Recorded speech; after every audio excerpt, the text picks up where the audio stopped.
Lu ngerasa nggak sih, kita sering diajarin cara cari uang, cara gimana biar sukses. Tapi anehnya, kita nggak pernah diajari gimana caranya mencintai. Makanya nggak heran banyak dari kita yang sering kali kandas lagi, kandas lagi, patah hati lagi, hancur lagi, galau lagi, gitu kan. Karena nggak pernah diajarin. Nah, ada buku yang menarik tentang hal itu.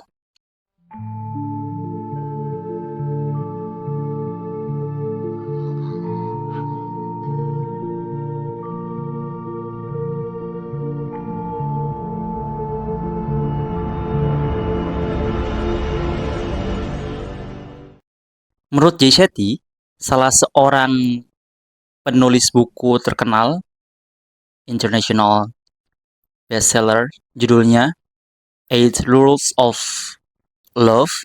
Dia ini gonta-ganti karir lah banyak ya, mulai dari pernah jadi konsultan, kemudian belajar jadi biksu gitu kan, terus sekarang jadi podcaster.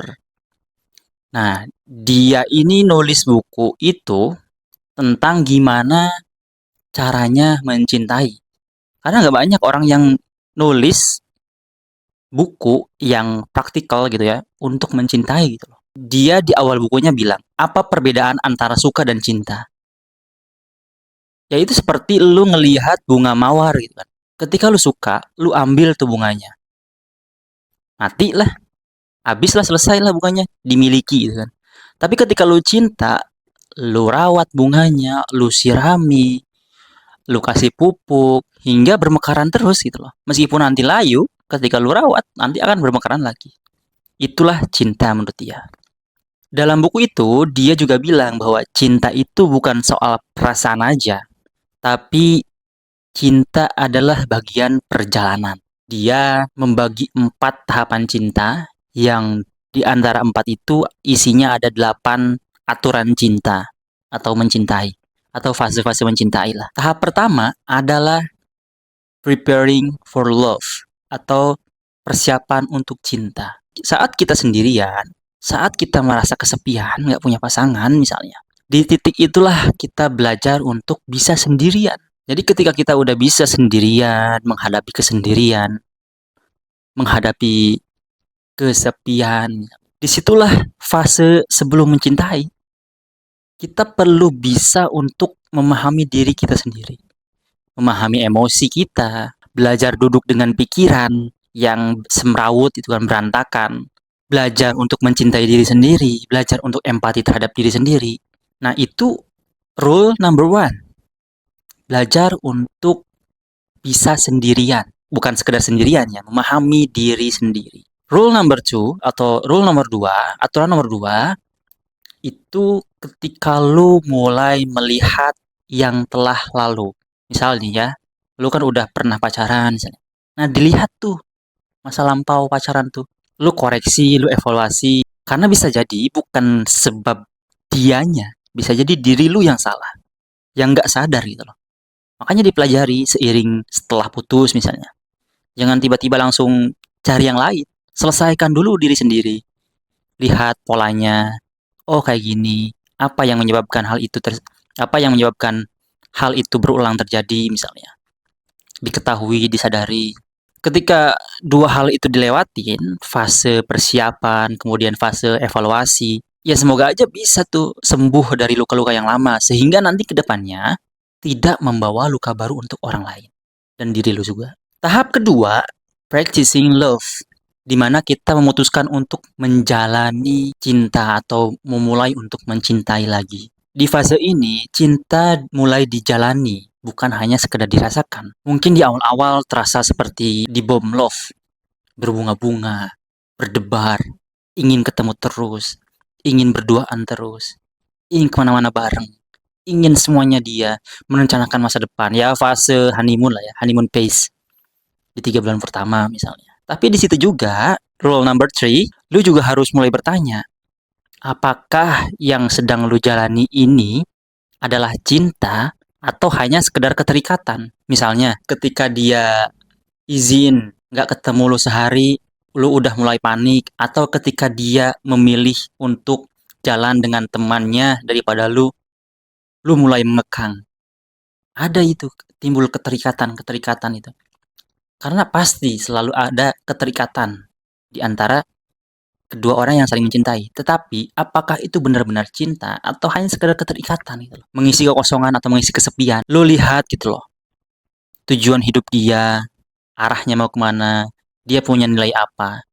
Karena cinta itu bukan hanya sekedar klik gitu loh. Klik. Oh, gue cocok nih sama dia. Oh, gue nyaman nih sama dia gitu.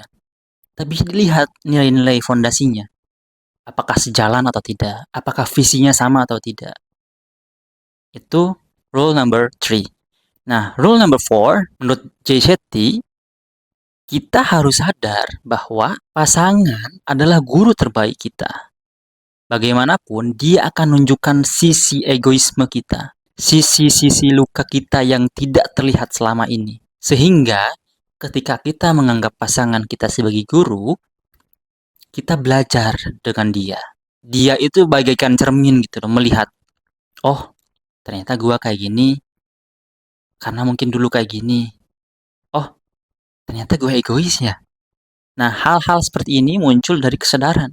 Rule number 5, aturan kelima, ketika semuanya berjalan dengan lancar misalnya, dia punya tujuan yang jelas, punya nilai yang sama, visi yang sama misalnya. Ya, cinta bukan kemudian bikin lu ngerasa kecil gitu loh. Lu ditahan-tahan untuk nggak gini, untuk nggak kerja misalnya kalau cewek misalnya. Atau nggak boleh keluar, atau nggak boleh apa, dikekang-kekang gitu kan.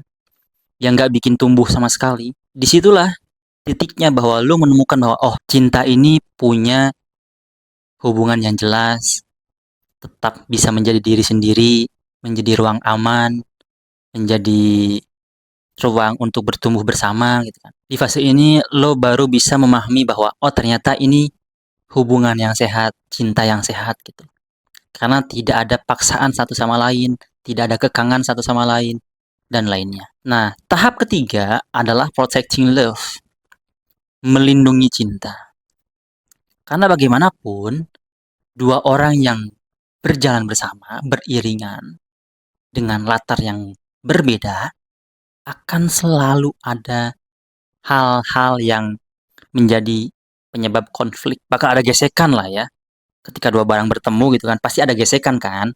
Nah, ada yang bisa menimbulkan api, ada yang gesekannya itu bisa diredam. Di fase-fase ini, di fase-fase berantem mulu, tidak kemudian kita atau dia menghindar satu sama lain. Hadapi konflik dengan kepala dingin. Karena rule number 6, yang dihadapi ketika ada masalah itu sendiri. Bukan menghadapi pasangan. Bukan menyalahkan pasangan. Bukan menjatuhkan pasangan. Tetapi masalahnya yang disalahkan gitu loh. Didudukan. Ada dua orang, ada masalah. Jangan kemudian menyerang ini dan menyerang itu gitu loh. Koreksi. Evaluasi diri masing-masing. Lihat masalahnya secara jernih. Yang dihadapi masalahnya. Bukan yang dilawan pasangannya. Disitulah pentingnya untuk menjaga cinta. Gitu loh. Karena bagaimanapun akan selalu ada masalah. Hal kecil apapun itu. Tetapi siapa yang bisa mendudukan masalah dengan baik? Mereka yang bisa memenangkan hubungan itu. Tetapi kemudian ketika masalahnya tetap ada, besar, susah dikomunikasikan, tidak selesai-selesai, di situ keputusan harus muncul. Apakah dilanjutkan dengan sabar dan penerimaan atau berhenti mengambil jalannya masing-masing. Karena bagaimanapun, cinta itu tidak bisa dipaksakan. Hubungan itu tidak bisa dipaksakan. Kalau memang dirasa sudah buntu sekali, ya udah, berhenti dan jalanlah masing-masing. Tanpa harus mendendam, membenci, apalagi sampai apa ya membacok-bacok gitu kan. Ada kasus mahasiswa yang beberapa belakangan viral gitu kan. Sampai bacok. Ya udah gitu loh. Dikomunikasikan dengan baik. Apa masalahnya dan sampai di titik mana kemudian masalah itu tidak bisa menemukan solusi dan sudah berbeda pendapat yang sangat tajam gitu. Dan soal prinsip atau nilai. Jadi ya udah, nggak apa-apa. Dan satu hal yang paling penting bahwa kehilangan seseorang bukan berarti kita harus hancur. Pada tahap keempat adalah perfecting love, di mana kita menyempurnakan cinta. Cinta bukan lagi soal hubungan, tapi cinta kepada siapapun.